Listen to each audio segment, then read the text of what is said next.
Hello, my dear students, welcome back to my channel Prashant sir. Dear students, this is my next video of lesson number 1 Civics, the Constitution and Need for Laws. Dear students, last जो video था उसमें हमने constitution के preamble के बारे में पढ़ा था और मेन फीचर्स जो कॉन्स्टिट्यूशन के थे, इंडियन कॉन्स्टिट्यूशन के, उनके बारे में भी हमने पढ़ा था। उसी के जो मेन फीचर्स कुछ और हैं उनके बारे में हम आज पढ़ेंगे। डियर स्टूडेंट्स, कुछ एक्स्ट्रा क्वेश्चंस भी होंगे जिन्हें आप अपनी कॉपी में लिख लें। डियर स्टूडेंट्स, शुरू करते हैं। Federalism. Our constitution adopted a federal system for our country. हमारा जो कॉन्स्टिट्यूशन है उसने क्या किया? फेडरल सिस्टम को अपनाया अपने देश के लिए। Federalism means that more than one level of government will exist in the country. Federalism का मतलब क्या है? जब गवर्नमेंट के एक से ज़्यादा लेवल हों उसे क्या कहा जाता है? फेडरलिज्म कहा जाता है। The power will be distributed between the state and centre. जो पावर का distribution, dear students, power sharing एक लेसन आएगा 10th क्लास में, उसमें भी हम पढ़ेंगे, तो इसको आप ध्यान से सुने। जो पावर का शेयर है, पावर का जो बंटवारा है, वो किस में हो गया? स्टेट और सेंट्रल गवर्नमेंट में हो जाता है। In India our government works at 3 level, central, state and village level. हमारे यहाँ यह जो बंटवारा है वो 3 भागों में हुआ है, सेंट्रल, स्टेट और विलेज लेवल के ऊपर। Panchayati Raj is the 3rd level of the government. जो पंचायती राज है वो 3रा लेवल है। The constitution contain list that details the issues that each level of government can make law on. जो हमारा कॉन्स्टिट्यूशन है उसने कुछ लिस्ट बनाई है जिसके द्वारा कुछ इश्यूज जो हैं वो गवर्नमेंट, कौन सी गवर्नमेंट या कौन सी गवर्नमेंट का कौन सा लेवल उस इशू के ऊपर कानून बना सकता है, उसके बारे में विस्तार पूर्वक बताया गया है। डियर स्टूडेंट्स, अब देखिए, मैंने आपको कल जो लास्ट वीडियो था उसमें भी बताया था मैंने आपको कि तीन हमारी लिस्ट हैं, उनके बारे में आप देखते हैं। These 3 list are central list, state list and concurrent list. The central list has 97 subjects. जो सेंट्रल लिस्ट है, जिसे हम हिंदी में संघ सूची कहते हैं, उसमें 97 सब्जेक्ट्स या विषय हैं जिनके ऊपर सेंट्रल गवर्नमेंट ही कानून बना सकती है, माय डियर स्टूडेंट्स। लेकिन अब इन विषयों की जो संख्या है 97 ना होकर अब 100 हो चुकी है। ये जो हैं डाटा बदलते रहते हैं, dear students. The state list has 66 subjects, dear students, अब ये 59 हो गए हैं। And the concurrent list has 47 subjects, dear students, अब ये 52 हैं। The centre can make law both on central list and the concurrent list. जो सेंट्रल गवर्नमेंट है वो है कंकरेंट लिस्ट और सेंट्रल लिस्ट के ऊपर, दोनों के ऊपर लॉ बना सकती है। During emergency India convert itself to a unitary government and the all powers are transfer to the union और सेंट्रल गवर्नमेंट। डियर स्टूडेंट्स, यदि इमरजेंसी हो, यदि आपातकाल हो, तो उसमें सारी जो शक्तियां हैं, जो भारत की सरकार है वो यूनिटरी गवर्नमेंट में बदल जाएगी। एकात्मक सरकार कहते हैं, जिसमें कोई स्तर नहीं होता है, मतलब एक ही सरकार होती है, सेंट्रल गवर्नमेंट की ही बात चलेंगी।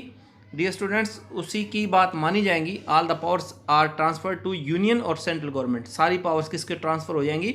सेंट्रल गवर्नमेंट के पास ट्रांसफर हो जाएंगी। The constitution also specifies the sources of income for each tier of government. जो कॉन्स्टिट्यूशन है उसने ये भी बता रखा है कि सभी के जो इनकम सोर्स हैं वो हर जो सरकार का लेवल है वो अलग अलग सरकार के जो लेवल हैं उनका इनकम सोर्स कहाँ से होगा, क्या होगा। In a federal system state government draw their authority from the constitution. They works as the agent of the government. Our constitution make the centre more powerful than states.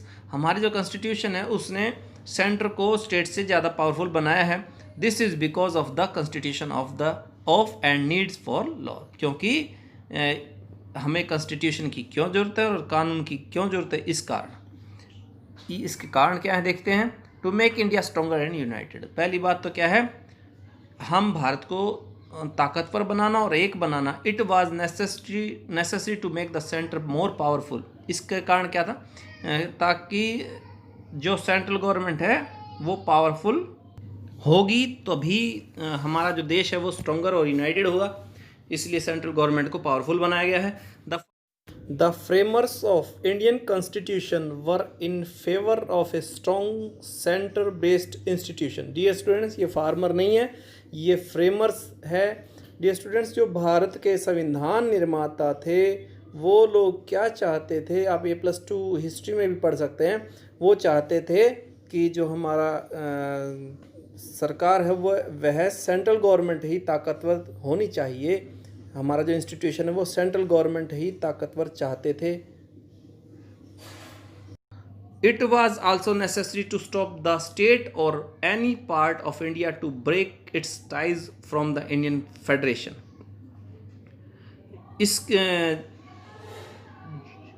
यह भी ज़रूरी था ताकि जो कोई भी स्टेट या कोई भी हिस्सा जो है भारत से टूट ना सके, भारतीय फेडरेशन से टूट ना सके, भारतीय संघ से। पार्लियामेंट्री फॉर्म ऑफ गवर्नमेंट, संसदीय शासन प्रणाली। The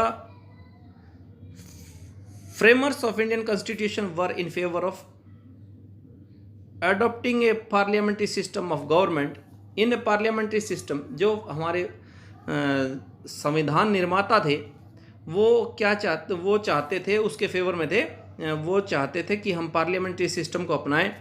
In a parliamentary system of government, the people of India have a direct role in electing their representative. जो पार्लियामेंट्री सिस्टम होता है उसमें लोग अपने जो रिप्रेजेंटेटिव होते हैं उनको सीधे तौर पर चुनते हैं।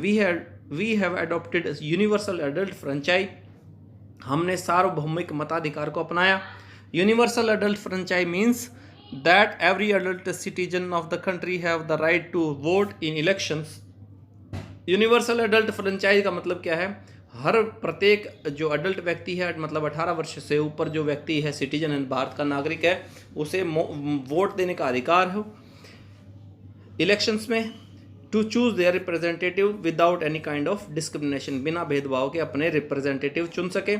Every citizen of India irrespective of his her social background can also contest in elections. कोई भी भारतीय नागरिक चाहे बिना सोशल बैकग्राउंड के